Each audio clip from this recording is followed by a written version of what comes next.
Trump was at the Bitcoin conference. Yeah. Gets up there and pledges to make U.S.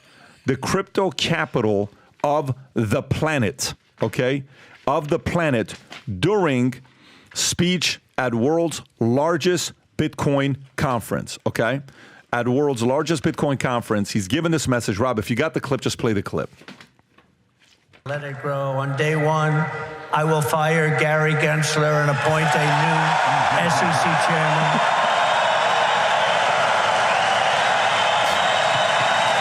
Watch this. I love him. Keep watching. I didn't know he was that unpopular. Yes, he did.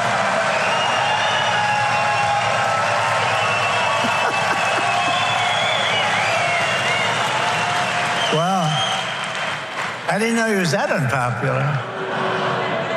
Let me say it again.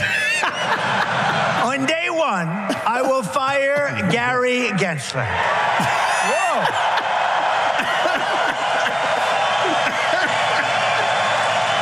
Oh, I miss him so much. Yes. He's like a child. I love it.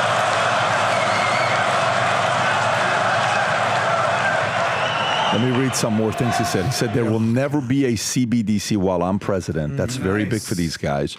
Trump pro-crypto shift aligns with significant crypto donations to his campaign, including a $1 million pledge from Tyler and Cameron Winklevoss. These are the Facebook boys, brothers. He criticized the Biden administration's anti-crypto crusade and warned if Vice President Harris won, they will be vicious. They will be ruthless. Adam, thoughts on this story here? So, yeah, and by the way, Bitcoin just went above $70,000. Yes. That's what happened. Bitcoin is currently at, well, it's back down a little bit today, 65, I want to say. But it's been hovering around 70 for the last handful of months. But I've been following the situation with Trump, especially at the Bitcoin conference, because Adrian, our mutual friend out there, Vinny's buddy that he tried to fight that one time, was there. Now, Adrian's a pretty credible guy. He's been in the crypto space for years. His partner's the guy Ran, that's been on the podcast with us when Mayor Suarez was here. Here's his takeaways. The first thing that Trump did was legitimize the industry. He said this was monumental in terms of legitimizing what's going on in the crypto space. For the former president of the United States and the leading candidate for the presidency in 2024 to show up at a Bitcoin conference is, as he put it, huge for the industry in terms of legitimacy. By the way, JFK was there as well. JFK or RFK? I'm sorry, RFK was there. I apologize. JFK was there. Tupac was there. Elvis was there. But So was Biggie. Yeah. RFK was there as well as a few dozen sitting Congress members and senators that are out there who are either speaking or courting the crypto vote. So Trump, obviously the headliner here, but a lot of Congress and senators were there in there. So the central theme that throughout the entire conference was freedom, financial freedom, freedom to transact without government surveillance or interference and privacy. Number two, don't forget how powerful the crypto vote is, and rich and powerful.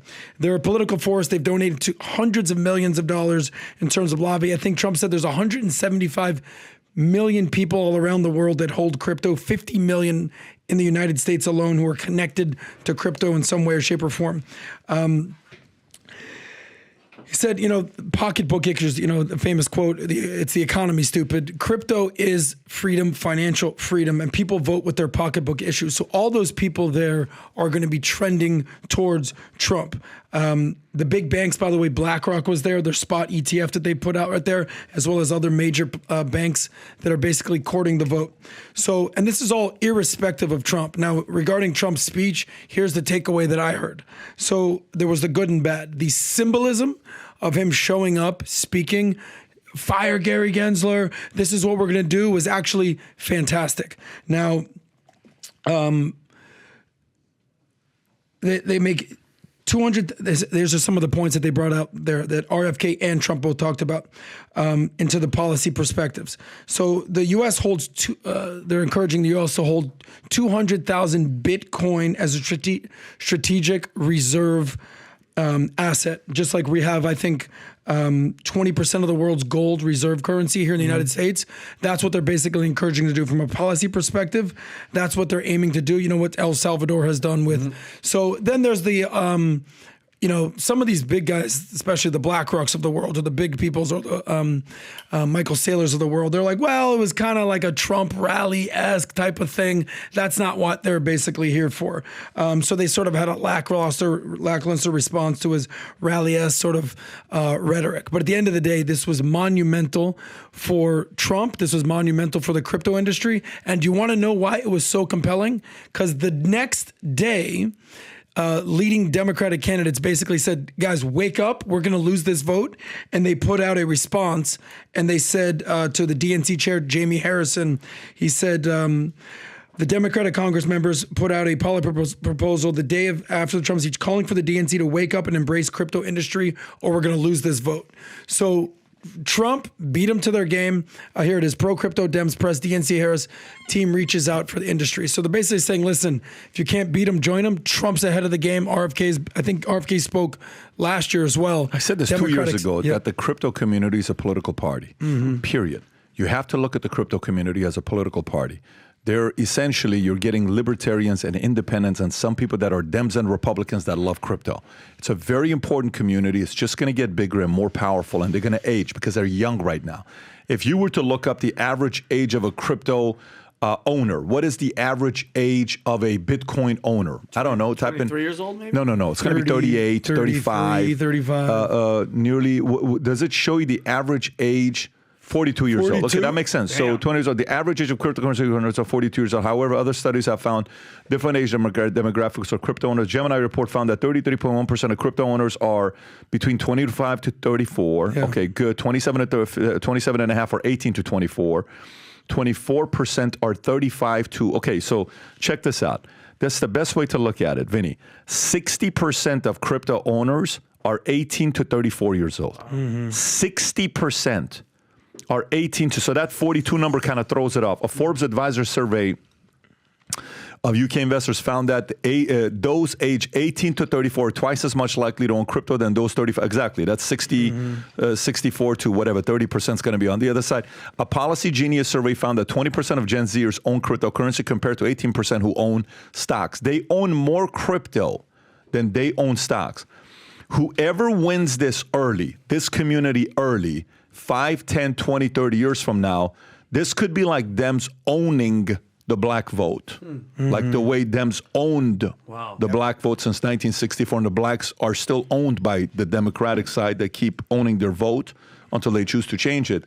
This is the part where many of the crypto people can sit there and say, hey, if you support us, libertarian mindset, decentralized, let us do our thing, we're supporting you. Trump's getting ahead of it. That's a very good point you made right there, Adam, about the fact that he's getting ahead. I think it's great. And just one thing to consider, and this is going to be a theme throughout the election. What percentage of crypto holders, or they go to these crypto events, are male versus female? What is your guess? I'm going to say 65-35. What do you guys think? I think it's probably a little bit higher. I'll go 80-20. So there's some conflicting data here, but on the low end, it looks like it's 75%, and the high end as much as 90%. It's very male heavy dominant. So obviously, you're going to the wrong ones. The one I go to is 65 female, 35. I mean, you got to go. Well, if you could show me where that one is, PPD, I'd love to show up to that one. Trying, but the ones I go to, they have kids as well. Okay, gotcha. If you're ever going to now your audience. you got to go. So here it is. Now your Okay, audience. but the reality is, yes, Trump, well deserved. Go ahead and get that vote if you can. But these independent, moderate women, that's going to determine this election. By the way, so I got an update for you. Today at 6 o'clock p.m. Eastern Standard Time, I'm running this webinar, free webinar called the AI Revolution. This thing is already, it only limits, we upped it from 3,000 to 5,000. It only limits 5,000 people to be on. 20,000 people have already registered to get on. That's the QR code. You will all get a 30-page white paper that we've put together. We put 300 hours into this. On top of that, I will be announcing 3 new speakers that will be at the Vol Conference at the end of this webinar. Nice. The only way you get this white paper is by you being on this webinar. The QR code right there is for you to get registered for it. Go out there and register, but there's a couple other things I want you to do. Register, and at the same time, once your name is in there, go on your phone and add it to your calendar. Reminder, not at 6 o'clock, 5:45 with a 15-minute reminder, because I know exactly what happens when we do these. While we go live, we're going to get thousands of emails of people saying can't get on, and it's because it's only limited to 5,000 people to get on. That is intentional. That's the QR code. Get registered. We have a lot to talk about. It breaks down every single time we went through a certain industrial revolution, things that changed, what the fears were, what industries were disrupted, how many millions of jobs were lost in a certain sector, and how the same thing is happening with AI. But if you don't know how to prepare for it, you're going to take a hit. Whether you're an employee, entrepreneur, executive, this is the webinar for you. Go to that QR code, get registered. We'll have that tonight, again, 6 o'clock, Tuesday, July 30th, Eastern Standard Time. So if you like this clip and you want to watch another one, click right here. And if you want to watch the entire podcast, click right here.